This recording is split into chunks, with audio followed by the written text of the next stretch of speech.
ಈ ತರಗತಿಗೆ ನಿಮಗೆಲ್ಲರಿಗೂ ಸಹ ಸ್ವಾಗತ.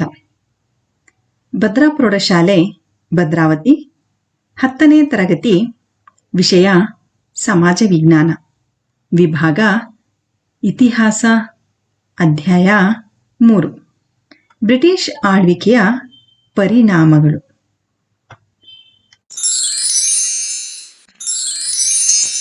ಹಿಂದಿನ ತರಗತಿಯಲ್ಲಿ ವಿದ್ಯಾರ್ಥಿಗಳೇ ಈ ಕಲಿಕಾಂಶಗಳನ್ನು ನಾವೆಲ್ಲರೂ ಸಹ ಅಭ್ಯಾಸ ಮಾಡಿದ್ವಿ.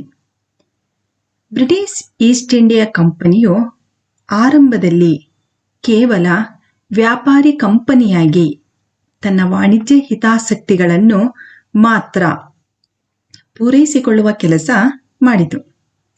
ಆಗ ನಮ್ಮ ಭಾರತದಲ್ಲಿ ಇದ್ದಂತಹ ಒಂದು ಪರಿಸ್ಥಿತಿ ಯಾವ ರೀತಿಯಾಗಿತ್ತಪ್ಪ ಅಂದರೆ, ನೂರಾರು ರಾಜ ಮನೆತನಗಳಲ್ಲಿ ಹಂಚಿ ಹೋಗಿದ್ದ ಭಾರತದ ಪರಿಸ್ಥಿತಿಯನ್ನ ಸೂಕ್ಷ್ಮವಾಗಿ ಬ್ರಿಟಿಷರು ಅವಲೋಕಿಸುತ್ತಾರೆ.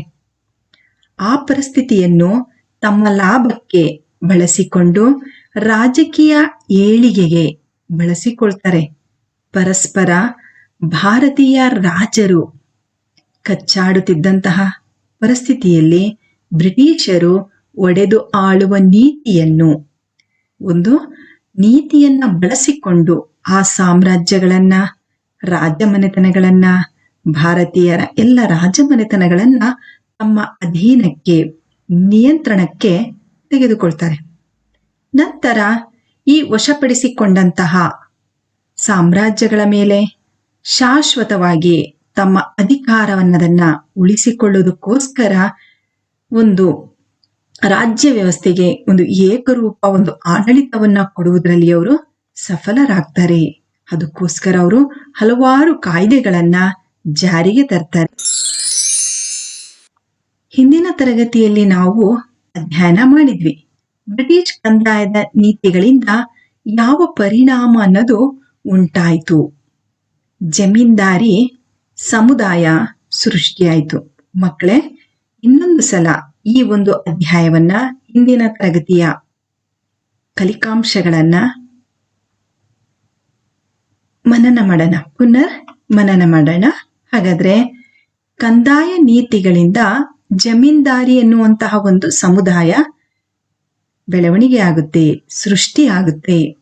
ರೈತರ ಒಂದು ಶೋಷಣೆ ಹೆಚ್ಚಾಗುತ್ತೆ. ಭೂಮಿ ಮಾರಾಟದ ಒಂದು ವಸ್ತುವಾಗುತ್ತೆ. ಯಾವಾಗ ರೈತ ಕಂದಾಯವನ್ನ ಕಟ್ಟಲ್ವಾ, ಆ ಒಂದು ಭೂಮಿಯನ್ನ ಬ್ರಿಟಿಷರು ವಶಪಡಿಸ್ಕೊಳ್ತಾ ಇದ್ರು. ಜಮೀನ್ದಾರರು ತಮ್ಮ ಜಮೀನನ್ನು ಪರಭಾರೆ ಮಾಡಿದರು. ಜಮೀನನ್ನ ಏನ್ ಮಾಡಿದ್ರು? ಪರಭಾರೆ ಮಾಡಿದರು. ಕೃಷಿ ಕ್ಷೇತ್ರ ವಾಣಿಜ್ಯೀಕರಣಗೊಂಡಿತು. ಹಣದ ಲೇವಾದೇವಿಗಾರರು ಬಲಿಷ್ಠರಾದರು. ಭಾರತೀಯರ ಮೇಲೆ ಬ್ರಿಟಿಷ್ ಶಿಕ್ಷಣ ಪದ್ಧತಿಯು ಬೀರಿದ ಪರಿಣಾಮಗಳನ್ನು ವಿವರಿಸಿ. ನೋಡಿ, ನಿಮಗೆ ಪರೀಕ್ಷೆಯಲ್ಲಿ ಈ ರೀತಿಯ ಒಂದು ಪ್ರಶ್ನೆಗಳು ಬರುವಂತಹ ಸಾಧ್ಯತೆ ಇದೆ. ಬ್ರಿಟಿಷ್ ಶಿಕ್ಷಣ ಪದ್ಧತಿಯು ಭಾರತೀಯ ಮೇಲೆ ಯಾವ ರೀತಿಯ ಪರಿಣಾಮ ಅನ್ನೋದು ಬೀರಿತು? ಬ್ರಿಟಿಷರು ಶಿಕ್ಷಣ ಪದ್ಧತಿಯನ್ನ, ಹೊಸ ಶಿಕ್ಷಣ ಪದ್ಧತಿಯನ್ನ ಜಾರಿಗೆ ತಂದಾಗ ಭಾರತೀಯರ ಮೇಲೆ ಯಾವ ರೀತಿಯ ಒಂದು ಪರಿಣಾಮ ಬೀರಿತು ಅಂದ್ರೆ, ರಾಷ್ಟ್ರೀಯವಾದಿ ದೃಷ್ಟಿಕೋನಗಳು ಬೆಳವಣಿಗೆ ಆದವು. ನಮ್ಮ ರಾಷ್ಟ್ರ ಅನ್ನುವಂತಹ ಒಂದು ರಾಷ್ಟ್ರೀಯ ಮನೋಭಾವನೆ ಭಾರತೀಯರಲ್ಲಿ ಬೆಳವಣಿಗೆ ಆಯಿತು. ಸ್ಥಳೀಯ ಭಾಷೆ ಮತ್ತು ಸಾಹಿತ್ಯ ರಚನೆಗೆ ಪ್ರೋತ್ಸಾಹ ದೊರೆಯಿತು. ವಿದ್ಯಾಭ್ಯಾಸ ಪಡೆದಂತಹ ಮಧ್ಯಮ ವರ್ಗ ಸಾಹಿತ್ಯಗಳನ್ನ ತಮ್ಮ ಸ್ಥಳೀಯವಾದಂತಹ ಭಾಷೆಗಳಲ್ಲಿ ರಚನೆ ಮಾಡೋದಕ್ಕೆ ಅವಕಾಶನೂ ಸಿಕ್ತು, ಪ್ರೋತ್ಸಾಹನೂ ಸಹ ಸಿಕ್ತು. ವೃತ್ತಪತ್ರಿಕೆಗಳು ಬೆಳವಣಿಗೆಯಾದವು. ಭಾರತೀಯರ ಆಲೋಚನಾ ಕ್ರಮದಲ್ಲಿ ಒಂದು ಹೊಸತನ, ನಾವೀನ್ಯತೆ, ನೂತನ ಮನೋಭಾವನೆ ಅನ್ನೋದು ಬೆಳವಣಿಗೆ ಆಯಿತು. ಭಾರತೀಯರಿಗೆ ತಮ್ಮ ಸಾಂಸ್ಕೃತಿಕ ಪರಂಪರೆಗಳ ಅರಿವು ಅನ್ನೋದು ಮೂಡಿತು. ಶಿಕ್ಷಣದಿಂದ ಅವರು ವಿದ್ಯಾರ್ಜನೆ ಪಡೆದಂತಹ ಒಂದು ಮಧ್ಯಮ ವರ್ಗ ಅನ್ನೋದು ಬೆಳವಣಿಗೆ ಆಯಿತು. ಈ ರೀತಿಯಾದಂತಹ ಒಂದು ಪರಿಣಾಮ ನಮ್ಮ ಭಾರತೀಯರಲ್ಲಿ ಈಸ್ಟ್ ಇಂಡಿಯಾ ಕಂಪನಿ ಮೂಲಕ ದೇಶದಲ್ಲಿ ಬ್ರಿಟಿಷರು ರೂಪಿಸಿದ ನ್ಯಾಯಾಂಗ ವ್ಯವಸ್ಥೆಯನ್ನು ವಿಶ್ಲೇಷಿಸಿರಿ ಅಂತೇಳ್ಬಿಟ್ಟು ನಿಮಗೆ ಪ್ರಶ್ನೆ ಬರ್ಬೋದು ಮಕ್ಕಳೇ. ಬಂಗಾಳ ಪ್ರಾಂತ್ಯದಲ್ಲಿ ದ್ವಿಮುಖ ಸರ್ಕಾರ ಅನ್ನೋದನ್ನ ಜಾರಿಗೆ ತರ್ತಾರೆ. ಈ ದ್ವಿಮುಖ ಸರ್ಕಾರ, ದ್ವಿಪ್ರಭುತ್ವ ಅನ್ನೋದು ನೀವು ಮೊದಲನೇ ಪಾಠದಲ್ಲಿ ಕೇಳಿದಿರಾ. ರಾಬರ್ಟ್ ಕ್ಲೈವ್ ಈ ಒಂದು ಕಂದಾಯ ವಸೂಲಾತಿ ಪದ್ಧತಿಯನ್ನ ಜಾರಿಗೆ ತರ್ತಾನೆ. ನಾಗರಿಕ ಮತ್ತು ಅಪರಾಧ ನ್ಯಾಯ ನಿರ್ವಹಣೆ ವ್ಯವಸ್ಥೆ ಅನ್ನೋದು ಭಾರತೀಯ ಅಧಿಕಾರಿಗಳಿಗೆ ನೀಡಿದ್ರು. ವಸೂಲಾದ ಕಂದಾಯದ ನಿರ್ವಹಣೆ ಆಡಳಿತವನ್ನ ಬ್ರಿಟಿಷರು ನಿರ್ವಹಣೆ ಮಾಡ್ತಾ ಇದ್ರು. ನಿರ್ವಹಣಾ ವ್ಯವಸ್ಥೆಯನ್ನು ಭಾರತೀಯ ಅಧಿಕಾರಿಗಳಿಗೆ ನೀಡಲಾದ್ರೂ ಸಹ ವಸೂಲಾದ ಕಂದಾಯ ಇಲ್ಲಿ ನೀವು ಪ್ರಮುಖವಾದಂತಹ ವಿಷಯ, ವಸೂಲಾದಂತಹ ಕಂದಾಯವನ್ನು ಈ ಒಂದು ಆಡಳಿತವನ್ನ ಬ್ರಿಟಿಷರು ತಮ್ಮ ಬಳಿಯೇ ಇಟ್ಟುಕೊಂಡ್ರು. ಕಂದಾಯ ಬೇಕಾಗಿತ್ತು, ಅವರಿಗೆ ಆರ್ಥಿಕವಾಗಿ ಸಬಲರಾಗಬೇಕಾಗಿತ್ತು.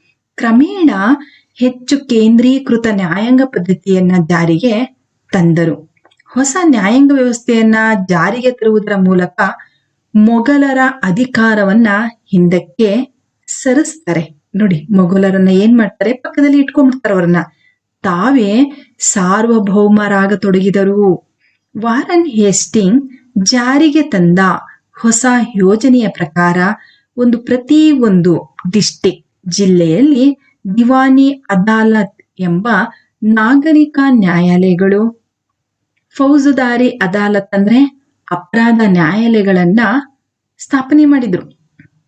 ನಾಗರಿಕ ನ್ಯಾಯದಾನದ ಸಂದರ್ಭದಲ್ಲಿ ಹಿಂದೂಗಳಿಗೆ ಅವರ ಒಂದು ಧರ್ಮಗ್ರಂಥ ಭಗವದ್ಗೀತೆ ಮತ್ತೆ ಧರ್ಮಗ್ರಂಥಗಳನ್ನ ನೋಡ್ಬಿಟ್ಟು ಅದರ ಪ್ರಕಾರ ನ್ಯಾಯದಾನವನ್ನ ಮಾಡ್ತಾ ಇದ್ರು. ಮುಸ್ಲಿಮರಿಗೆ ಶರಿಯತ್ ಪುಸ್ತಕದ ಒಂದು ಅಧ್ಯಯನ ಮಾಡಿ ಅದರಲ್ಲಿ ಬರುವಂತಹ ಕಾನೂನುಗಳ ಪ್ರಕಾರ ನ್ಯಾಯದಾನ ತೀರ್ಪನ್ನ ನೀಡುತ್ತಿದ್ದರು. ಅಪರಾಧ ಪ್ರಕರಣಗಳು ಬಂದಾಗ ಎಲ್ಲರಿಗೂ ಸಹ ಇಸ್ಲಾಂ ಕಾನೂನು ಅಂದ್ರೆ ಶರಿಯತ್ ಕಾನೂನುಗಳನ್ನೇ ಅನುಸಾರ ವಿಚಾರಣೆಯನ್ನ ಮಾಡ್ತಾ ಇದ್ರು, ತೀರ್ಪನ್ನ ಕೊಡ್ತಾ ಇದ್ರು. ಕ್ರಮೇಣ ಬ್ರಿಟಿಷ್ ಕಾನೂನುಗಳನ್ನು ಜಾರಿಗೊಳಿಸುವ ಮೂಲಕ ಅಪರಾಧ ಕಾನೂನುಗಳಲ್ಲಿ ಒಂದು ಸ್ವಲ್ಪ ಸುಧಾರಣೆ ತಂದ್ರು. ಬದಲಾವಣೆಯನ್ನದನ್ನ ತರುವುದರ ಮೂಲಕ ನಾಗರಿಕ ನ್ಯಾಯಾಲಯಗಳು ಯುರೋಪಿನ ಜಿಲ್ಲಾಧಿಕಾರಿ ಅಧ್ಯಕ್ಷತೆಯಲ್ಲಿ ಕಾರ್ಯನಿರ್ವಹಿಸಲು ಪ್ರಾರಂಭ ಮಾಡಿದ್ವು. ಅಪರಾಧ ನ್ಯಾಯಾಲಯಗಳು ಖಾಸಿಗಳ ಒಂದು ಅಧೀನದಲ್ಲಿದ್ದರೂ ಸಹ ಅದನ್ನ ಮೇಲ್ವಿಚಾರಣೆ ಯುರೋಪಿಯನ್ನರು ಮಾಡ್ತಾ ಇದ್ರು. ಒಂದು ಖಾಜಿಗಳು ಅಪರಾಧ ನ್ಯಾಯಾಲಯ ಅನ್ನೋದು ಒಂದು ತೀರ್ಪು ಕೊಟ್ಟರು ಸಹ ಅದರ ಮೇಲ್ವಿಚಾರಣೆ ಅನ್ನೋದು ಯುರೋಪಿಯನ್ನರು ಮಾಡ್ತಾ ಇದ್ರು. ಈ ರೀತಿಯಾಗಿ ನ್ಯಾಯಾಂಗ ವ್ಯವಸ್ಥೆಯಲ್ಲಿ ಅವ್ರು ಏನ್ ಮಾಡಿದ್ರು, ಬ್ರಿಟಿಷರು ರೂಪಿಸಿದ ನ್ಯಾಯಾಂಗ ವ್ಯವಸ್ಥೆಯಲ್ಲಿ ಯಾವ ರೀತಿಯಾಗಿ ಬದಲಾವಣೆ ಅನ್ನೋದನ್ನ ತಂದ್ರು ಅನ್ನೋದು ನಿಮಗೆ ಹಿಂದಿನ ತರಗತಿಯಲ್ಲಿ ಮನವರಿಕೆ ಆಗಿದೆ ಮಕ್ಕಳೇ. ಹಿಂದಿನ ತರಗತಿಯಲ್ಲಿ ಮಹಲ್ವಾರಿ ಪದ್ಧತಿ ಮತ್ತು ರೈತವಾರಿ ಪದ್ಧತಿ ಬಗ್ಗೆ ಕೇಳಿದ್ರಿ ನೀವು. ಮಹಲ್ವಾರಿ ಪದ್ಧತಿ, ರೈತವಾರಿ ಪದ್ಧತಿ ಮಹಲ್ವಾರಿ ಪದ್ಧತಿಗಿಂತ ಹೇಗೆ ಭಿನ್ನವಾಗಿದೆ ಅಂತೇಳ್ಬಿಟ್ಟು ನಿಮಗೆ ಪ್ರಶ್ನೆ ಬರ್ಬೋದು. ಈ ಪದ್ಧತಿ ಮಹಲ್ವಾರಿ ಪದ್ಧತಿಯನ್ನ ಜಾರಿಗೆ ತಂದವರು R.M. ಬರ್ಡ್ ಮತ್ತು ಜೇಮ್ಸ್ ಥಾಮಸ್. ರೈತವಾರಿ ಪದ್ಧತಿಯನ್ನ ಅಲೆಕ್ಸಾಂಡರ್ ರೀಡ್ ಎಂಬುವರು ಇದನ್ನ ಜಾರಿಗೆ ತರ್ತಾರೆ. ಹಾಗಾದ್ರೆ ಮಹಲ್ವಾರಿ ಪದ್ಧತಿ ಎಲ್ಲೆಲ್ಲಿ ಜಾರಿಗೆ ತಂದ್ರು? ಉತ್ತರ ಪ್ರದೇಶ, ಮಧ್ಯಪ್ರದೇಶ ಪ್ರಾಂತ್ಯಗಳಲ್ಲಿ ಇದನ್ನ ಜಾರಿಗೆ ತರ್ತಾರೆ. ಥಾಮಸ್ ಮನ್ರೋ ಮದ್ರಾಸ್ ಮತ್ತೆ ಮೈಸೂರು ಪ್ರಾಂತ್ಯಗಳಲ್ಲಿ ಇದನ್ನ ಜಾರಿಗೆ ತರ್ತಾರೆ. ಯಾವ ಪದ್ಧತಿ? ರೈತವಾರಿ ಪದ್ಧತಿ. ಮಹಲ್ ಎಂದರೆ ತಾಲ್ಲೂಕು ಎಂದರ್ಥ. ಭೂಮಿಯನ್ನು ಉಳುಮೆ ಮಾಡುವವನೇ ಭೂಮಾಲೀಕನಾದ. ರೈತವಾರಿ ಪದ್ಧತಿಯಲ್ಲಿ ಭೂಮಿಯನ್ನು ಯಾರು ಉಳುಮೆ ಮಾಡ್ತಾ ಇದ್ದ? ರೈತನೇ ಭೂಮಿಯ ಮಾಲೀಕನಾಗ್ತಾನೆ. ಸಾಮೂಹಿಕ ಒಪ್ಪಂದದ ಮೂಲಕ ಕಂದಾಯ ಸಲ್ಲಿಸುವುದಾಗಿತ್ತು. ರೈತರು ತನ್ನ ಬೆಳೆಯ 50% ಭಾಗವನ್ನ ಸರ್ಕಾರಕ್ಕೆ ಕಂದಾಯವಾಗಿ ನೀಡಬೇಕಿತ್ತು. ಹಾಗಾದ್ರೆ ಮಹಲ್ವಾರಿ ಪದ್ಧತಿಯ ಪರಿಣಾಮಗಳು, ರೈತವಾರಿ ಪದ್ಧತಿಯ ಪರಿಣಾಮಗಳು. ಇಲ್ಲಿ ಬರೋಣ. ಜಮೀನಿನಲ್ಲಿ ಬರುವ ಉತ್ಪಾದನೆ ಕಿಂತ ಅಧಿಕವಾದ ಕಂದಾಯದಿಂದ ಕೃಷಿಕರು ವಸೂಲಿ ಮಾಡ್ತಾ ಇದ್ರು. ಜಮೀನಿನಲ್ಲಿ ಉತ್ಪಾದನೆ 10 ಚೀಲ ಬರ್ತಾ ಇದೆ ಅಂದ್ರೆ ಅವ್ರು ಏನ್ ಮಾಡ್ತಾ ಇದ್ರು, ಅದಕ್ಕಿಂತ ಹೆಚ್ಚಿನದಾಗಿ ಕಂದಾಯ ಅನ್ನೋದನ್ನ ಕೃಷಿಕರಿಂದ ವಸೂಲಿ ಮಾಡ್ತಾ ಇದ್ರು. ಇದರಿಂದ ಕೃಷಿಕರು ನಿರ್ಗತಿಕರಾದರು, ಶೋಷಣೆಗೆ ಒಳಗಾದರು. ಅಧಿಕ ಮೊತ್ತದ ಕಂದಾಯದಿಂದ ರೈತರು ಸಂಕಷ್ಟಕ್ಕೆ ಒಳಗಾದರು. ಬೆಳೆ ವಿಫಲವಾದರೂ ಸಹ ಇವರು ಕಂದಾಯ ಅನ್ನೋದನ್ನ ಕಟ್ಟಬೇಕಾಗಿತ್ತು. ನೋಡಿ, ಇವೆರಡು ಕಂದಾಯ ಪದ್ಧತಿಯಲ್ಲಿ ವ್ಯತ್ಯಾಸಗಳನ್ನ ನೋಡಿದ್ರಿ. ರೈತವಾರಿ ಪದ್ಧತಿಯು ಒಳಗೊಂಡಿದ್ದ ಪ್ರಮುಖ ಅಂಶಗಳು ಯಾವುವು? 2 ನಿಮಿಷ ಆಯ್ತು ಮಕ್ಕಳೇ, ಕೇಳಿದೀರಾ? ನೋಡಿ, ರೈತವಾರಿ ಪದ್ಧತಿಯ ಪ್ರಕಾರ ಸರ್ಕಾರ ಮತ್ತು ರೈತನ ನಡುವೆ ನೇರ ಸಂಪರ್ಕ ಕಲ್ಪಿಸಲಾಯಿತು. ಯಾರ ನಡುವೆ? ಸರ್ಕಾರ ಮತ್ತು ರೈತನ ನಡುವೆ. ಭೂಮಿ ಉಳುಮೆ ಮಾಡುತ್ತಿದ್ದವನನ್ನು ಅದರ ಮಾಲೀಕನೆಂದು ಸರ್ಕಾರ ಮಾನ್ಯ ಮಾಡುತ್ತೆ. ಯಾರು ಉಳುಮೆ ಮಾಡ್ತಾರೋ ಆತ ಭೂಮಿಯ ಒಡೆಯ. ಅವನೇ ನೇರವಾಗಿ ತಾನು ಕೃಷಿ ಭೂಮಿಯಲ್ಲಿ ಪಡೆದ ಉತ್ಪನ್ನದ 50% ಭಾಗವನ್ನ ಕಂದಾಯದ ರೂಪದಲ್ಲಿ ಸರ್ಕಾರಕ್ಕೆ ಸಲ್ಲಿಸಬೇಕಾಗಿತ್ತು. ಕಂದಾಯವನ್ನು 30 ವರ್ಷಗಳ ಅವಧಿಗೆ ಎಂದು ನಿರ್ಧರಿಸಲಾಯಿತು. ನಂತರ ಅದನ್ನ ಪರಾಮರ್ಶೆಗೂ ಬಳಸಬಹುದಾಗಿತ್ತು. ಬ್ರಿಟಿಷರ ಕಾಲದಲ್ಲಿ ಪೊಲೀಸ್ ವ್ಯವಸ್ಥೆಯಲ್ಲಿ ತಂದಂತಹ ಸುಧಾರಣೆಗಳು ಯಾವುವು? ಲಾರ್ಡ್ ಕಾರ್ನ್ವಾಲಿಸ್ ವ್ಯವಸ್ಥಿತವಾದಂತಹ ಪೊಲೀಸ್ ವಿಭಾಗ ಅನ್ನೋದನ್ನ ಜಾರಿಗೆ ತರ್ತಾನೆ. ಸೂಪರಿಂಟೆಂಡೆಂಟ್ ಆಫ್ ಪೊಲೀಸ್ ಎನ್ನುವ ಹೊಸ ಹುದ್ದೆಯನ್ನ ಸೃಷ್ಟಿಸುತ್ತಾನೆ. ಪ್ರತಿ ಜಿಲ್ಲೆಯನ್ನು 1 ಠಾಣೆಗಳನ್ನಾಗಿ ವಿಭಜಿಸಿ ಪ್ರತಿ ಠಾಣೆಯನ್ನು ಕೋತ್ವಾಲರ ಅಧೀನದಲ್ಲೂ ಹಳ್ಳಿಗಳು ಚೌಕಿದಾರನ ಅಧೀನದಲ್ಲೂ. ನೋಡಿ, ಪ್ರತಿ ಠಾಣೆಗಳನ್ನ ಯಾರ ಅಧೀನದಲ್ಲಿ? ಕೋತ್ವಾಲರ ಅಧೀನದಲ್ಲಿ. ಹಳ್ಳಿಗಳು ಚೌಕಿದಾರನ ಅಧೀನದಲ್ಲೂ ಇರುವಂತೆ ಮಾಡಿದರು. ಕೋತ್ವಾಲರುಗಳು ಹಳ್ಳಿಗಳ ಮಟ್ಟದಲ್ಲಿ, ಏನಾದ್ರೂ ಹಳ್ಳಿಗಳಲ್ಲಿ ಕಳ್ಳತನ ಆದ್ರೆ, ಅಪರಾಧಗಳು ಜರುಗಿದರೆ, ದರೋಡೆಗಳೇನಾದ್ರೂ ಆದ್ರೆ ಅದನ್ನ ನಿಯಂತ್ರಣದ ಒಂದು ಜವಾಬ್ದಾರಿಯನ್ನ ಹೊತ್ತಿದ್ರು. ಯಾರು? ಕೋತ್ವಾಲರು. ಇಡೀ ವ್ಯವಸ್ಥೆಯನ್ನ ಬ್ರಿಟಿಷ್ ಅಧಿಕಾರಿಗಳ ಒಂದು ಅಧೀನಕ್ಕೆ ತೆಗೆದುಕೊಳ್ತಾರೆ. ಬ್ರಿಟಿಷ್ ಮ್ಯಾಜಿಸ್ಟ್ರೇಟ್ಗಳನ್ನ ನೇಮಕ ಮಾಡುವ ಪದ್ಧತಿಯನ್ನ ಜಾರಿಗೆ ತರ್ತಾರೆ. ಪೊಲೀಸ್ ಅಧಿಕಾರಿಗಳು ಮ್ಯಾಜಿಸ್ಟ್ರೇಟ್ಗಳ ಒಂದು ಅಧೀನದಲ್ಲಿರಬೇಕು. ಮ್ಯಾಜಿಸ್ಟ್ರೇಟ್ಗಳ ಅಧೀನದಲ್ಲಿ ಯಾರಿರ್ಬೇಕು ಮಕ್ಕಳೇ? ಪೊಲೀಸ್ ಅಧಿಕಾರಿಗಳು. ಪೊಲೀಸ್ ವ್ಯವಸ್ಥೆಯು ನಿರಂತರವಾಗಿ ಬದಲಾವಣೆಗೆ ಒಳಗಾಗುತ್ತೆ. 1861ರಲ್ಲಿ ಪೊಲೀಸ್ ಕಾಯ್ದೆಯನ್ನ ಜಾರಿಗೆ ತರ್ತಾರೆ. 1902ರ ಪೊಲೀಸ್ ಕಮಿಷನ್ ಕಾಯ್ದೆಯು ವಿದ್ಯಾರ್ಹತೆಯನ್ನ ಪಡೆದವರನ್ನು ಅಧಿಕಾರಿ ಹುದ್ದೆಗೆ ನೇಮಿಸುವ ಅವಕಾಶವನ್ನ ಕಲ್ಪಿಸುತ್ತಾರೆ. ನೋಡಿ, ಪೊಲೀಸ್ ಕಮಿಷನ್ ಕಾಯ್ದೆ ಏನ್ ಹೇಳುತ್ತೆ? ಯಾರು ವಿದ್ಯಾರ್ಹತೆಯನ್ನ ಪಡೆದಿರ್ತಾರೋ ಅವರಿಗೆ ಅಧಿಕಾರಿ ಹುದ್ದೆ ಅನ್ನೋದನ್ನ ಕೊಡ್ತಾ ಇದ್ರು. ಇಲ್ಲಿ ನೋಡಿ, ಶಿಕ್ಷಣ ವಿದ್ಯಾರ್ಥಿಗೆ ಪ್ರಾಮುಖ್ಯತೆಯನ್ನು ಅವರು ಕೊಟ್ರು. ಒಂದು ಕಾಯ್ದೆಯನ್ನು ತಂದ್ರು. ಯಾವುದು? ಪೊಲೀಸ್ ಕಮಿಷನ್ ಕಾಯ್ದೆ. ಎಷ್ಟರಲ್ಲಿ ಮಕ್ಕಳೇ? 1902. ಇದರಲ್ಲಿ ಬರುವಂತಹ ಮುಖ್ಯಾಂಶ ಅಂದ್ರೆ ಸೂಪರಿಂಟೆಂಡೆಂಟ್ ಆಫ್ ಪೊಲೀಸ್ ಹೊಸ ಹುದ್ದೆಯನ್ನ ಸೃಷ್ಟಿ ಮಾಡ್ತಾರೆ. ಒಂದು ಜಿಲ್ಲೆಗಳಲ್ಲಿ ಠಾಣೆಗಳನ್ನ ವಿಭಜಿಸಿ ಪ್ರತಿ ಠಾಣೆಯನ್ನು ಕೋತ್ವಾಲರ ಅಧೀನದಲ್ಲೂ ಹಳ್ಳಿಗಳು ಚೌಕಿದಾರನ ಅಧೀನದಲ್ಲಿ ಇರುವಂತೆ ನೋಡ್ಕೊಳ್ತಾರೆ.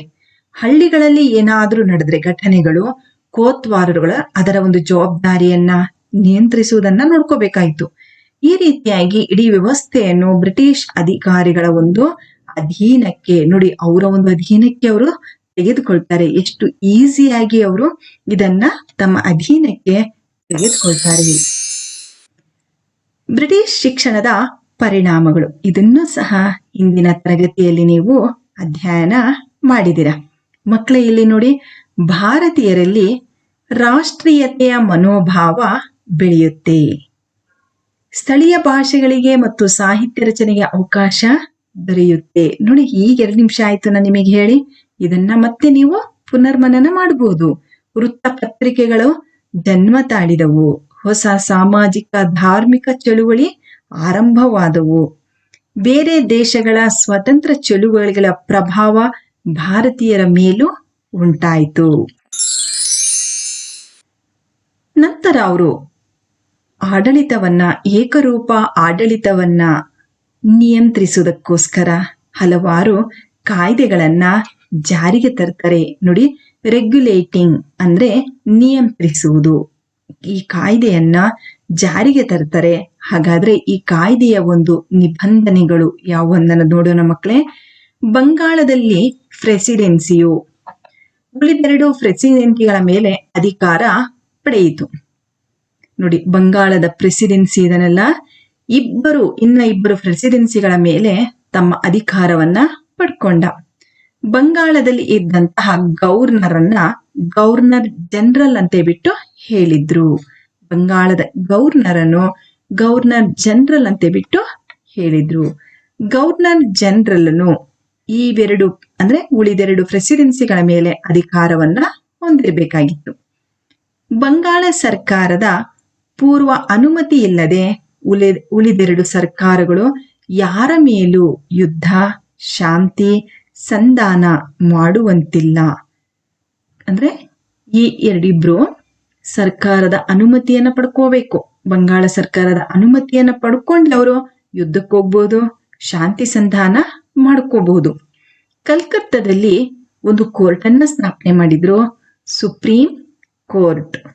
ಕಂಪನಿ ನೌಕರರ ಖಾಸಗಿ ವ್ಯಾಪಾರವನ್ನ ನಿಯಂತ್ರಿಸುವುದು. ನೋಡಿ, ಕಂಪನಿ ನೌಕರರ ಒಂದು ಖಾಸಗಿ ವ್ಯಾಪಾರವನ್ನ ನಿಯಂತ್ರಿಸಿದು. ಯಾಕಂದ್ರೆ ಅವರು ಖಾಸಗಿ ವ್ಯಾಪಾರಿಗಳಿಗೆ ವ್ಯಾಪಾರ ಮಾಡೋಕೆ ಅವಕಾಶ ಕೊಟ್ರು.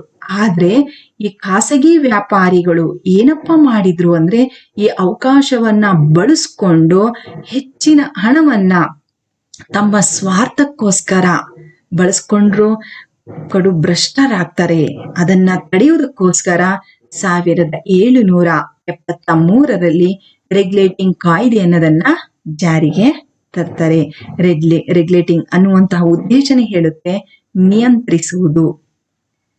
ಇನ್ನೊಂದು ಕಾನೂನು 1919ರ ಕಾಯ್ದೆಯ ಮುಖ್ಯಾಂಶಗಳು. ಕೇಂದ್ರದಲ್ಲಿ ದ್ವಿಸದನ ಶಾಸಕಾಂಗ ಅನ್ನೋದು ರಚನೆಯಾಗುತ್ತೆ. ಪ್ರಾಂತ್ಯಗಳಲ್ಲಿ ದ್ವಿಸರ್ಕಾರ ಪದ್ಧತಿ ಜಾರಿಗೆ ಬರುತ್ತೆ. ನೋಡಿ, ಕೇಂದ್ರದಲ್ಲಿ ದ್ವಿಸದನ ಶಾಸಕಾಂಗ, ಪ್ರಾಂತ್ಯಗಳಲ್ಲೂ ದ್ವಿಸರ್ಕಾರ ಪದ್ಧತಿಗೆ ಅವಕಾಶವನ್ನ ಕೊಡ್ತಾರೆ. ಯಾವ ಕಾಯ್ದೆ? 1919.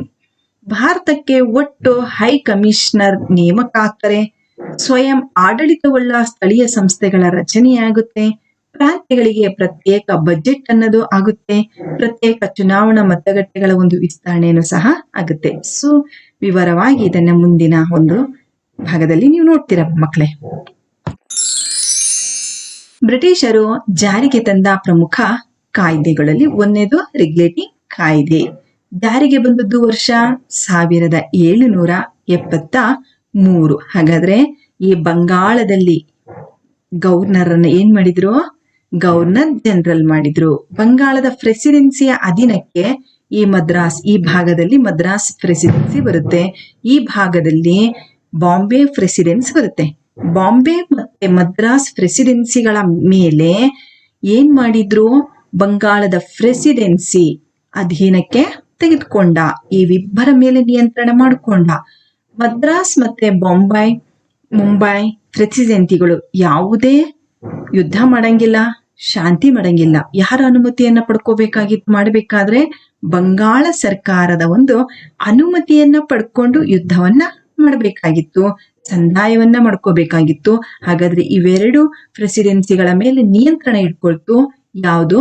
ಬಂಗಾಳ ಪ್ರೆಸಿಡೆನ್ಸಿ. ಇಲ್ಲಿ ನೋಡಿ, ಬಂಗಾಳ ಮತ್ತು ಇಂಗ್ಲೆಂಡಿನ ಸರ್ಕಾರದ ಅನುಮತಿ ಇಲ್ಲದೆ ಮದ್ರಾಸ್ ಮತ್ತು ಬಾಂಬೆ ಸರ್ಕಾರಗಳು ಯಾರ ಮೇಲೂ ಯುದ್ಧ ಘೋಷಿಸುವಂತಿಲ್ಲ, ಸಂಧಾನ ಮಾಡುವಂತಿಲ್ಲ.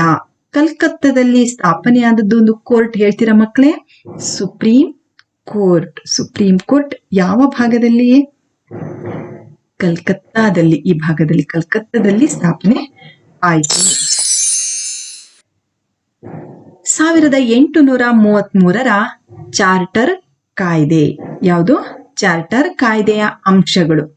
ಬಂಗಾಳದ ಗವರ್ನರ್ ಜನರಲ್ ಭಾರತದ ಗವರ್ನರ್ ಜನರಲ್ ಆಗ್ತಾನೆ. ಬಂಗಾಳದ ಗವರ್ನರ್ ಜನರಲ್ ಏನಾಗ್ತಾನೆ? ಭಾರತದ ಗವರ್ನರ್ ಜನರಲ್ ಆಗ್ತಾನೆ.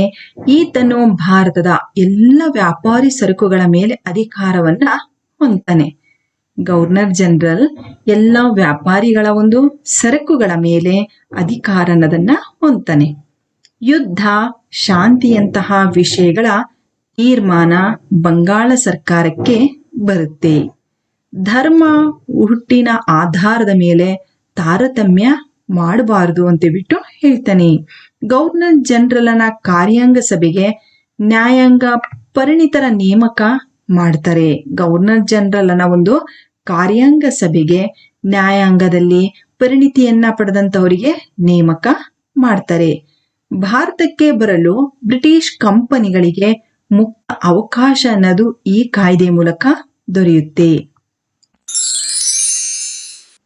ಪಿಟ್ ಇಂಡಿಯಾ ಕಾಯ್ದೆ 1780ರಲ್ಲಿ ರೆಗ್ಯುಲೇಟಿಂಗ್ ಕಾಯ್ದೆಯಲ್ಲಿನ ಲೋಪದೋಷಗಳನ್ನ ಸರಿಪಡಿಸುವುದಕ್ಕೋಸ್ಕರ ಈ ಕಾಯ್ದೆಯನ್ನ ಜಾರಿಗೆ ತರ್ತಾರೆ. 1784ರಲ್ಲಿ. ಯಾವ ಕಾಯ್ದೆ ಮಕ್ಕಳೇ? ಪಿಟ್ಸ್ ಇಂಡಿಯಾ ಕಾಯ್ದೆ. ನಿರ್ದೇಶಕರ ಮಂಡಳಿಯ ನೇಮಕ ಮಾಡಲಾಯಿತು. ನಿರ್ದೇಶಕರ ಮಂಡಳಿ ಅಂದನ್ನ ಒಂದು ಸದಸ್ಯರನ್ನ ನೇಮಕ ಮಾಡ್ತಾರೆ. ಈ ಮಂಡಳಿಯ ನಾಗರಿಕ, ಮಿಲಿಟರಿ, ಕಂದಾಯ ವಿಷಯಗಳಲ್ಲಿ ನಿರ್ದೇಶನವನ್ನ ನೀಡುವ, ನಿಯಂತ್ರಿಸುವ ಅಧಿಕಾರ ಅನ್ನೋದನ್ನ ಹೊಂದಿತ್ತು. ನೋಡಿ, ನಾಗರಿಕರನ್ನ, ಮಿಲಿಟರಿಗಳನ್ನ, ಸೈನಿಕರನ್ನ, ಕಂದಾಯ ವಿಷಯಗಳ ಬಗ್ಗೆ ನಿರ್ದೇಶನವನ್ನ ನೀಡುವುದು, ನಂತರ ಇವರ ಮೇಲೆ ನಿಯಂತ್ರಣವನ್ನ ಇಡುವುದಕ್ಕೂ ಒಂದು ಅಧಿಕಾರ ಅನ್ನೋದು ಬಂತು. ಯಾವ ಕಾಯ್ದೆ ಮೂಲಕ? ಪಿಟ್ಸ್ ಇಂಡಿಯಾ ಕಾಯ್ದೆ. ಇಂಗ್ಲೆಂಡಿನ ಸರ್ಕಾರವೇ ಸಾರ್ವಭೌಮ ಎಂದು ನಿರ್ಧರಿಸಿತು. ನೋಡಿ, ಇಂಗ್ಲೆಂಡ್ ಸರ್ಕಾರವೇ ತಾನೇ ಸಾರ್ವಭೌಮ ಅಂತ ಬಿಟ್ಟು. ಚಾರ್ಟರ್ ಕಾಯ್ದೆ 1813. ಜಾರಿಗೆ ಬಂದ ವರ್ಷ 1813. ಲಕ್ಷಣಗಳು: ಈಸ್ಟ್ ಇಂಡಿಯಾ ಕಂಪನಿಗೆ ಮುಂದೆ 20 ವರ್ಷಗಳ ಕಾಲ ಇರುವ ಅವಧಿಯನ್ನ ವಿಸ್ತರಿಸ್ತಾರೆ. ಅನುಮತಿ ಮತ್ತು ಹೊಸ ಪರವಾನಗಿಯನ್ನ ಕೊಡ್ತಾರೆ. ಕ್ರೈಸ್ತ ಮಿಷನರಿಗಳಿಗೆ ಭಾರತಕ್ಕೆ ಬರಲು ಒಂದು ಮುಕ್ತ ಅವಕಾಶ ಅನ್ನೋದನ್ನ ನೀಡ್ತಾರೆ. ಈಸ್ಟ್ ಇಂಡಿಯಾ ಕಂಪನಿಗೆ ಎಷ್ಟು ವರ್ಷಗಳ ಕಾಲ ಇರುವ ಅವಧಿಯನ್ನು ವಿಸ್ತರಿಸುತ್ತಾರೆ? 20 ವರ್ಷಗಳ ಒಂದು ಕಾಲ. ಅನುಮತಿ ಮತ್ತು ಹೊಸ ಪರವಾನಗಿಯನ್ನ, ಲೈಸೆನ್ಸ್ ಅನ್ನೋದನ್ನ ಕೊಡ್ತಾರೆ. ಕ್ರೈಸ್ತ ಮಿಷನರಿಗಳು ಭಾರತಕ್ಕೆ ಬರ್ಬೋದು, ಮುಕ್ತವಾಗಿ ಬರ್ಬೋದು. ಯಾವುದೇ ಒಂದು ನಿಯಮ, ಕಟ್ಟುನಿಟ್ಟು ನಿಯಮಗಳು ಯಾವುದು ಇರಲಿಲ್ಲ. ಮುಕ್ತವಾಗಿ ಬರುವುದಕ್ಕೆ ಈ ಕಾಯ್ದೆ ಅವಕಾಶವನ್ನ ಮಾಡಿಕೊಡುತ್ತೆ. ಯಾವ ಕಾಯ್ದೆ ಮಕ್ಕಳೇ? ಚಾರ್ಟರ್ ಕಾಯ್ದೆ. Charter act. ಎಷ್ಟರಲ್ಲಿ? 1813. 1813 ಚಾರ್ಟರ್ ಕಾಯ್ದೆ ಇನ್ನೊಮ್ಮೆ ನೋಡಿ. ಬಂಗಾಳದ ಗವರ್ನರ್ ಭಾರತದ ಗವರ್ನರ್ ಜನರಲ್ ಆಗಿ ನೇಮಕ ಆಗ್ತಾನೆ. ಬಂಗಾಳದ ಗವರ್ನರ್ ಭಾರತದ ಗವರ್ನರ್ ಜನರಲ್ ಆಗಿ ನೇಮಕ ಆಗ್ತಾನೆ. ಭಾರತದ ಎಲ್ಲಾ ವ್ಯಾಪಾರ ಸಂಬಂಧಿತ ಅಧಿಕಾರಿಗಳ ಮೇಲೆ ಗವರ್ನರ್ ಜನರಲ್ ನಿಯಂತ್ರಣವನ್ನು ಇಟ್ಕೊಂಡಿರ್ತಾನೆ. ಗವರ್ನರ್ ಜನರಲ್ ಅಧೀನಕ್ಕೆ ಎಲ್ಲಾ ವ್ಯಾಪಾರಿ ಅಧಿಕಾರಿಗಳು ಬರಬೇಕಾಗಿತ್ತು. ಎಲ್ಲ ರಾಜ್ಯತಾಂತ್ರಿಕ ನಿರ್ಧಾರಗಳನ್ನು ಬಂಗಾಳದ ಕೇಂದ್ರ ಸರ್ಕಾರವೇ ನೋಡ್ಕೊಳ್ತಾ ಇತ್ತು. ಯಾವುದೇ ಒಂದು ರಾಜ್ಯತಾಂತ್ರಿಕ ನಿರ್ಧಾರವನ್ನ ಬಂಗಾಳ ಕೇಂದ್ರ ಸರ್ಕಾರವೇ ನೋಡ್ಕೋಬೇಕಾಗಿತ್ತು. ಮುಕ್ತ ವ್ಯಾಪಾರ ಪರವಾನಗಿಯನ್ನ ನೀಡಿದ್ರು. ಧರ್ಮ, ಜಾತಿ, ಬಣ್ಣದ ಆಧಾರದ ಮೇಲೆ ಯಾವುದೇ ತಾರತಮ್ಯ ಮಾಡುವ ಹಾಗಿಲ್ಲ. 1833 ಚಾರ್ಟರ್ ಕಾಯ್ದೆಯ ಲಕ್ಷಣಗಳು. ನಿಮಗೆ ಪರೀಕ್ಷೆಯಲ್ಲಿ ಕೇಳ್ಬೋದು ಮಕ್ಕಳೇ. 1833 ಚಾರ್ಟರ್ ಕಾಯ್ದೆಯ ಲಕ್ಷಣಗಳು ಯಾವುವು ಅಂತ ಬಿಟ್ಟು. ಬಂಗಾಳದ ಗವರ್ನರ್ ಭಾರತದ ಗವರ್ನರ್ ಜನರಲ್ ಆಗ್ತಾನೆ. ಎಲ್ಲಾ ವ್ಯಾಪಾರಿಗಳ ಮೇಲೆ ಗವರ್ನರ್ ಜನರಲ್ ನಿಯಂತ್ರಣವನ್ನು ಇಟ್ಕೊಳ್ತಾನೆ, ತನ್ನ ಅಧೀನಕ್ಕೆ ತೆಗೆದುಕೊಳ್ತಾನೆ. ರಾಜ್ಯತಾಂತ್ರಿಕ ನಿರ್ಧಾರಗಳನ್ನ ಬಂಗಾಳ ಸರ್ಕಾರವೇ ನೋಡ್ಕೋಬೇಕಾಗುತ್ತೆ. ಮುಕ್ತ ವ್ಯಾಪಾರ ಒಂದು ಮಾಡೋದಕ್ಕೆ ಲೈಸೆನ್ಸ್, ಪರವಾನಗಿಯನ್ನ ನೀಡ್ತಾರೆ. ಧರ್ಮ, ಜಾತಿ, ಬಣ್ಣದ ಆಧಾರದ ಮೇಲೆ ಯಾವುದೇ ತಾರತಮ್ಯ ಮಾಡುವಂತಿಲ್ಲ. ಭಾರತ ಸರ್ಕಾರದ ಕಾಯ್ದೆ 1858. ಮೂಲ ಕಾರಣ 1857 ಭಾರತದ ಸಿಪಾಯಿ ದಂಗೆ ಅನ್ನೋದು ಆಗುತ್ತೆ. ಇದನ್ನ ಸಿಪಾಯಿ ದಂಗೆನೂ ಸಹ ಅಂತಾರೆ, ಭಾರತದ ಮೊದಲ ಸ್ವತಂತ್ರ ಸಂಗ್ರಾಮ ಅಂತ ಬಿಟ್ಟು ಕರೀತಾರೆ. ಈ ಕಾಯ್ದೆಯ ಒಂದು ಪರಿಣಾಮನೇ 1858 ಒಂದು ಕಾಯ್ದೆ ಜಾರಿಗೆ ಬರುತ್ತೆ. ಈ ಕಾಯ್ದೆ ಜಾರಿಗೆ ಬಂದಂತಹ ವರ್ಷ ನವೆಂಬರ್ 1, 1858. ನವೆಂಬರ್ 1, 1858ರಲ್ಲಿ ಜಾರಿಗೆ ಬರುತ್ತೆ. ಜಾರಿಗೆ ತಂದವರು ಯಾರು? ವಿಕ್ಟೋರಿಯಾ ರಾಣಿ. ನೋಡಿ, 1857ರಲ್ಲಿ ಪ್ರಥಮ ಸ್ವತಂತ್ರ ಸಂಗ್ರಾಮ, ಒಂದು ಸಿಪಾಯಿ ದಂಗೆ ಅಂತಾನೂ ಸಹ ಕರೀತಾರೆ. ಆಗ ನಮ್ಮ ಭಾರತದಲ್ಲಿ ಒಗ್ಗಟ್ಟಿಲ್ಲದೆ ಇರುವುದರಿಂದ, ಶಸ್ತ್ರಾಸ್ತ್ರಗಳ ಒಂದು ಕೊರತೆ ಇರುವುದರಿಂದ, ಸೈನಿಕರಿಗೆ ತರಬೇತಿ ಇಲ್ಲದೆ ಇರುವುದರಿಂದ, ಸೈನಿಕರಲ್ಲಿ ಇದ್ದಂತಹ ಒಂದು ಲೂಟಿ, ದೊರಡೆ, ವಿಶ್ವಾಸನ ಭಾರತೀಯರು ಕಳ್ಕೊಂಡಾಗ ಇವೆಲ್ಲ ಪರಿಣಾಮದಿಂದ 1857ರ ಒಂದು ದಂಗೆ ವಿಫಲವಾಗುತ್ತೆ. ಈ ದಂಗೆಗೆ ಹಲವಾರು ಕಾರಣಗಳು ಸಹ ಇರುತ್ತೆ. ಆರ್ಥಿಕ ಕಾರಣ ಇರುತ್ತೆ, ಧಾರ್ಮಿಕ ಕಾರಣ ಇರುತ್ತೆ, ಸೈನಿಕ ಕಾರಣ, ನಂತರ ತತ್ಕ್ಷಣದ ಒಂದು ಕಾರಣದಲ್ಲಿ ಈ ಒಂದು ಸಿಪಾಯಿಗಳಿಗೆ ಬಂದೂಕನ್ನ, ಎನ್ಫೀಲ್ಡ್ ಬಂದೂಕನ್ನ ಉಪಯೋಗ ಮಾಡೋದು ಕೊಡ್ತಾರೆ. ಆಗ ಅದನ್ನ ವಿರೋಧ ಮಾಡ್ತಾರೆ. ಅಲ್ಲಿಂದ ಈ ಒಂದು ಬ್ಯಾರಕ್ಪುರದಲ್ಲಿ ದಂಗೆ ಅನ್ನೋದು ಪ್ರಾರಂಭವಾಗುತ್ತೆ. ದೆಹಲಿ, ಮೀರತ್, ಹೌದು, ಈ ಕಡೆ ಎಲ್ಲ ಸಹ ಹಬ್ಬುತ್ತೆ. ಆದ್ರೆ ನಮ್ಮ ಭಾರತೀಯರಲ್ಲಿ ಒಂದು ನಿರ್ದಿಷ್ಟವಾದಂತಹ ಗುರಿ ಇರಲ್ಲ, ನೇತೃತ್ವವನ್ನು ವಹಿಸಿದಂತಹ ಒಬ್ಬ ನಾಯಕ ಇರಲ್ಲ, ಶಸ್ತ್ರಾಸ್ತ್ರಗಳ ಒಂದು ಕೊರತೆ ಇರುತ್ತೆ, ಉತ್ತಮವಾದಂತಹ ಒಂದು ಸಾರಿಗೆ ಸಂಪರ್ಕ ಇರಲ್ಲ, ಉತ್ತಮವಾದಂತಹ ಮಾರ್ಗದರ್ಶನ ಕೊಡೋದಕ್ಕೆ ಯಾವ ರಾಜರ ಒಂದು ಸಹಾಯವೂ ಸಿಗಲ್ಲ. ಯಾಕೆ ಅಂದ್ರೆ ಇವರು ಖಜಾನೆಯನ್ನ ಲೂಟಿ ಮಾಡಿದಾಗ ಭಾರತೀಯರ ಒಂದು ವಿಶ್ವಾಸವನ್ನ ಕಳ್ಕೊಳ್ತಾರೆ. ಎಲ್ಲ ಕಾರಣದಿಂದ 1857ರ ದಂಗೆ ಅನ್ನೋದು ವಿಫಲ ಆಗುತ್ತೆ. ಆಗ ರಾಣಿ ಒಂದು ಘೋಷಣೆಯನ್ನ ಮಾಡ್ತಾಳೆ. ನೋಡಿ, ಇದೇ ಒಂದು ನೋಡಿ 1852ರ ಒಂದು ಕಾಯ್ದೆ ಅನ್ನೋದು ಸಹ ಜಾರಿ ಮಾಡ್ತಾಳೆ. ಯಾರು ಅಂದ್ರೆ ರಾಣಿ ವಿಕ್ಟೋರಿಯಾ ರಾಣಿ. ಈಸ್ಟ್ ಇಂಡಿಯಾ ಕಂಪನಿಯ ಆಡಳಿತ ಅನ್ನೋದು ಮುಕ್ತವಾಗುತ್ತೆ. ಭಾರತದ ಆಡಳಿತವನ್ನ ನೇರವಾಗಿ ಯಾರು ತಗೊಳ್ತಾರೆ? ಬ್ರಿಟಿಷ್ ರಾಣಿ ವಿಕ್ಟೋರಿಯಾ ಅಧೀನಕ್ಕೆ ಹೋಗುತ್ತೆ. ನೋಡಿ, ಭಾರತದ ಆಡಳಿತವನ್ನ ನೇರವಾಗಿ ಯಾರು ತಗೊಳ್ತಾರೆ? ಬ್ರಿಟಿಷ್ ರಾಣಿ ವಿಕ್ಟೋರಿಯಾ ನೇರವಾಗಿ ತಗೊಳ್ತಾರೆ. ನೋಡಿ, ಇಲ್ಲಿಯವರೆಗೆ ಇದ್ದಂತಹ ಒಂದು ಕಂಪನಿ ಯಾವುದು? East India company. ಭಾರತದಲ್ಲಿ ಏನಾಗುತ್ತದೋ ಮುಕ್ತಾಯವಾಗುತ್ತೆ. ಇಲ್ಲಿಯವರೆಗೆ ಅದು ವ್ಯಾಪಾರಿ ಕಂಪನಿಯಾಗಿ ಬಂತು. ತನ್ನ ಒಂದು ಹಿತಾಸಕ್ತಿಗಳನ್ನ, ವಾಣಿಜ್ಯ ಹಿತಾಸಕ್ತಿಗಳನ್ನ ಪೂರೈಸೋದಕ್ಕೆ ಬಂತು. ನಂತರ ಒಡೆದು ಆಳುವ ನೀತಿಯ ಮೂಲಕ ನಮ್ಮ ಒಂದು ಸಾಮ್ರಾಜ್ಯದಲ್ಲಿ ಎಲ್ಲದನ್ನೂ ಸಹ ರಾಜ ಮನೆತನಗಳ ತರ ಅಧೀನಕ್ಕೆ ತೆಗೆದುಕೊಂಡು ಆರ್ಥಿಕ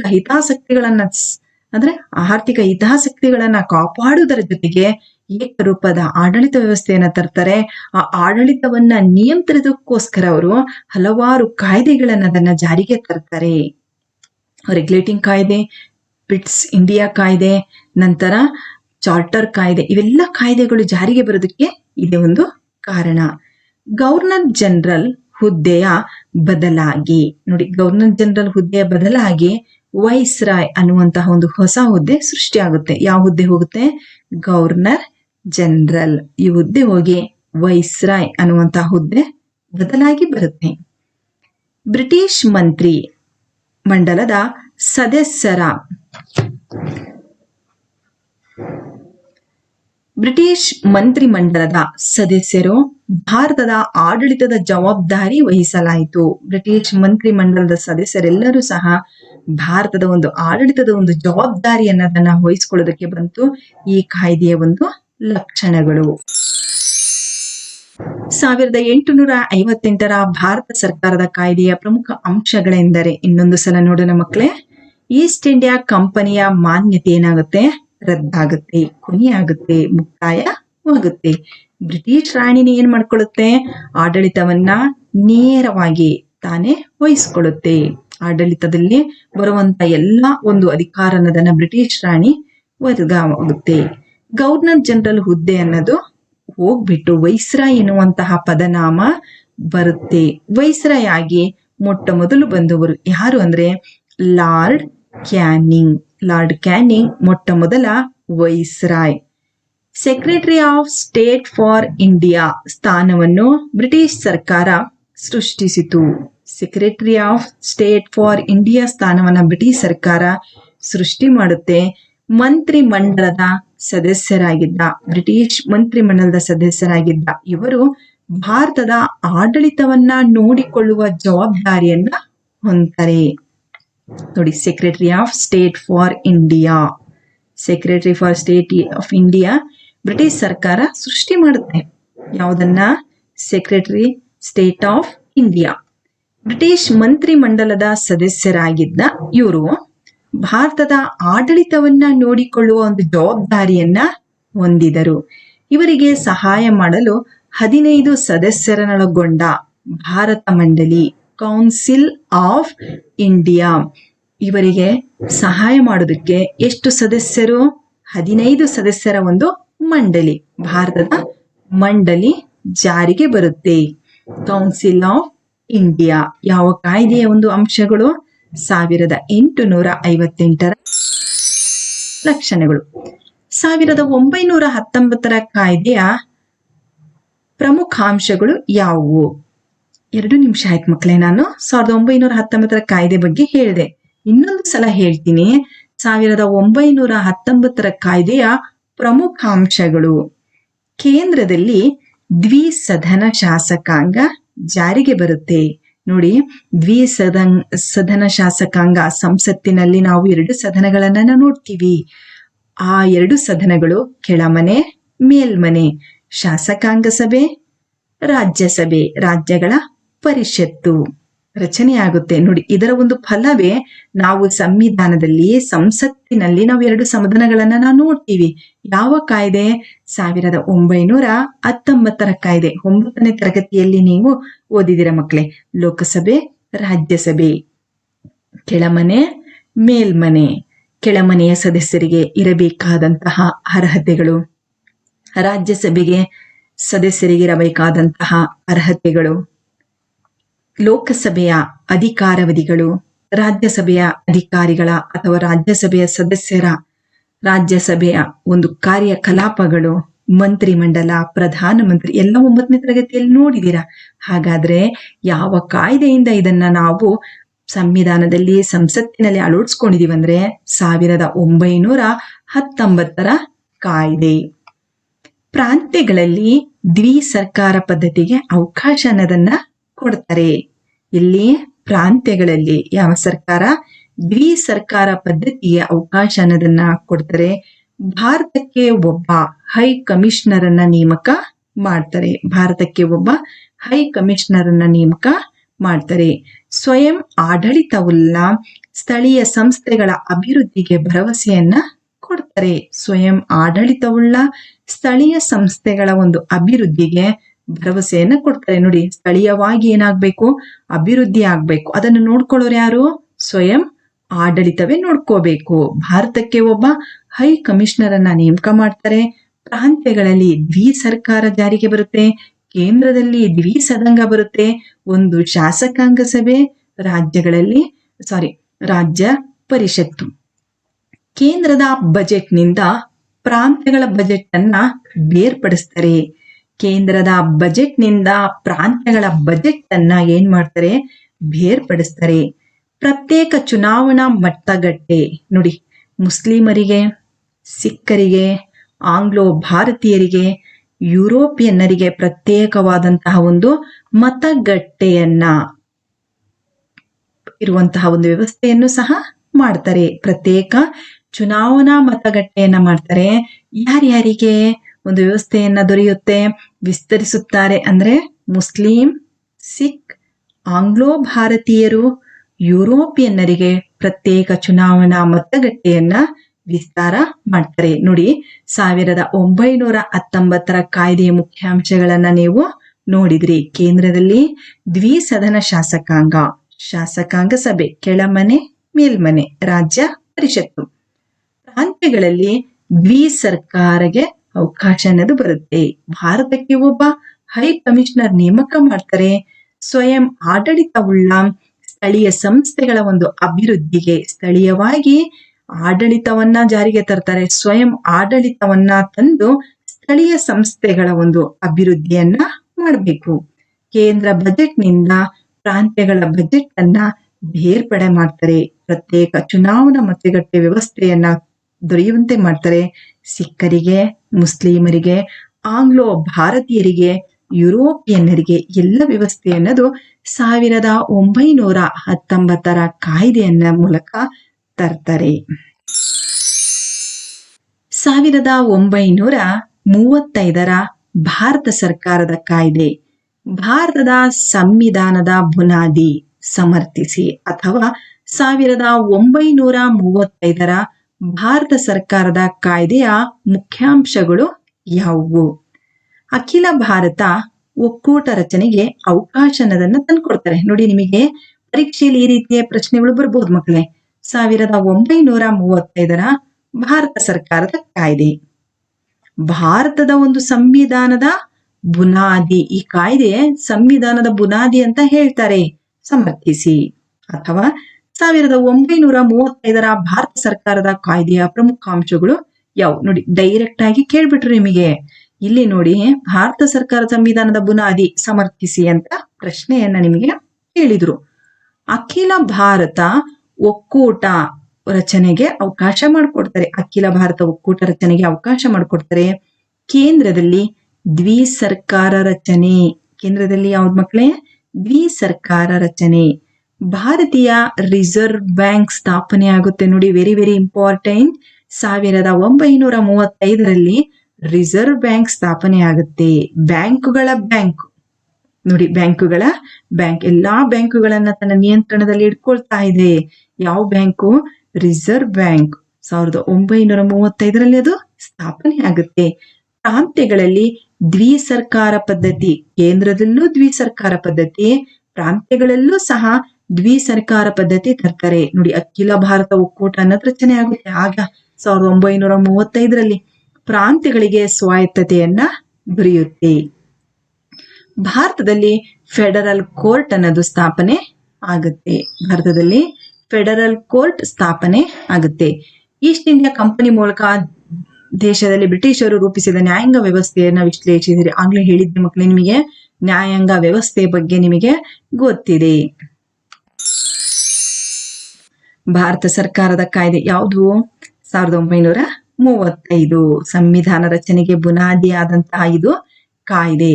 1928 ಮೋತಿಲಾಲ್ ನೆಹರು ಒಂದು ಅಧ್ಯಕ್ಷತೆಯಲ್ಲಿ ನೀಡಿದ ವರದಿ ಇದಕ್ಕೆ ಆಧಾರವಾಗಿದೆ.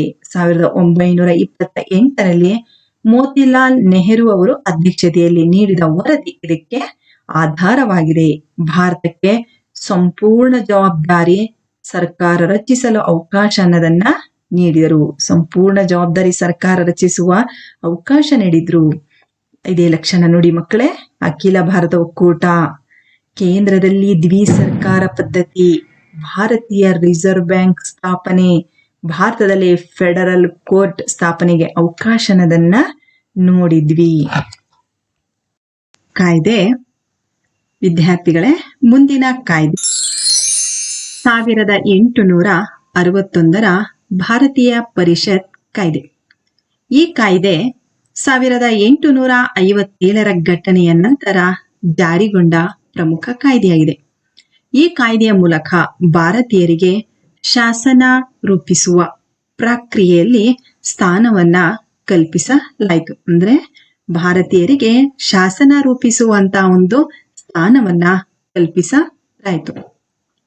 ಬ್ರಿಟಿಷರ ಬಗೆಗೆ ತಿಳಿದಿರುವ ಅಭಿಪ್ರಾಯಗಳನ್ನ ತಿಳಿಯಲು ಭಾರತೀಯರಿಗೆ ಪ್ರಾತಿನಿಧ್ಯವನ್ನ ನೀಡಲಾಯಿತು. ಹಾಗಾದ್ರೆ ಈ ಕಾಯ್ದೆಯಲ್ಲಿ ಬರುವಂತಹ ಕಲಿಕಾಂಶಗಳು ಯಾವುವು ಎಂದರೆ, ವೈಸ್ರಾಯ್ ಕೌನ್ಸಿಲ್ಗೆ ಭಾರತೀಯರನ್ನ ಅಧಿಕಾರೇತರ ಸದಸ್ಯರಾಗಿ ನಾಮಕರಣ ಮಾಡಿದರು. ತುರ್ತು ಸಂದರ್ಭದಲ್ಲಿ ಸುಗ್ರೀವಾಜ್ಞೆ ಹೊರಡಿಸಲು ಅಧಿಕಾರವನ್ನ ಗವರ್ನರ್ ಜನರಲ್ಗೆ ನೀಡಲಾಯಿತು.